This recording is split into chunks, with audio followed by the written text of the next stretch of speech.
William J. Flake and Erastus Snow are the two men after whom Snowflake is named.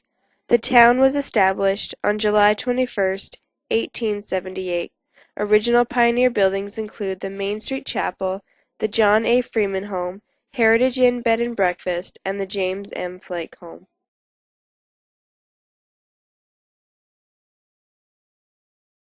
When I first came, the only road that was paved was Main Street. All the rest were dirt roads. The kids used to play out in the streets.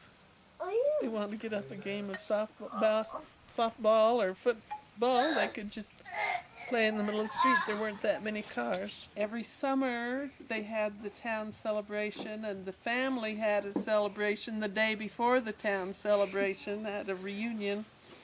And we always had rodeos. The kids grew up loving the rodeos and the get-togethers. My kids all come home for that every summer. They don't always come home for Christmas, and they don't always come home for Thanksgiving, but they do come home for the town celebration.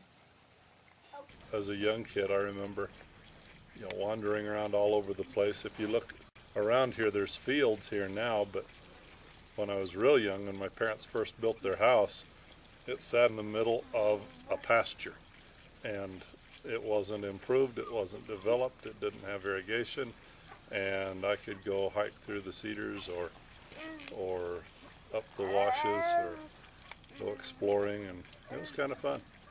Chris was just telling me the other day he saw a couple of coyotes come through, and 20 years ago we would have gone after them. Now, any direction, there's a house or livestock or something within range that would mean you can't go shoot at them.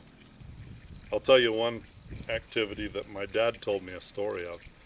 Back when he was a boy, most people in town had a milk cow. They'd keep them in the corral at night, they'd milk them in the morning, and then they'd turn them loose, and milk cows would wander the town. And everybody had to have their yard fenced to keep the cows out. But the cows there were ditches running along all the streets, and the cows would eat all the weeds up and down the ditches. And on Sunday afternoons, when all the parents were taking their naps, my dad and his brothers would go out and they would have a rodeo. They would gather up half a dozen milk cows and put them in a corral and ride them like bucking bulls, and they would have themselves a rodeo. And he said this one lady in town could never figure out why her cow wouldn't give milk on Sunday nights.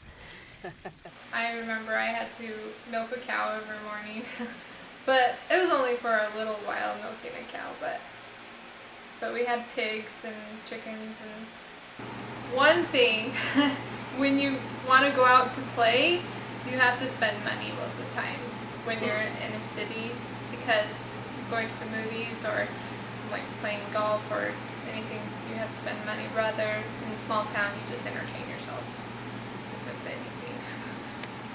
I remember when the stoplight got put in, and I was so happy because I had just turned 16, or it was just around that time, and that place was the hardest place to turn into.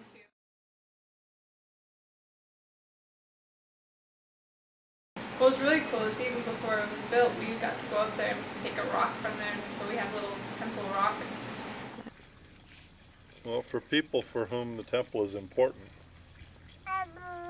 you'd have to go to the valley, go to Mesa to get to one. And They announced it in general conference, and I remember somebody from our stake, I guess, hollered out, "We love you, President." I guess it was Hinckley that was president at that time. But they were so glad, and we were just glad too.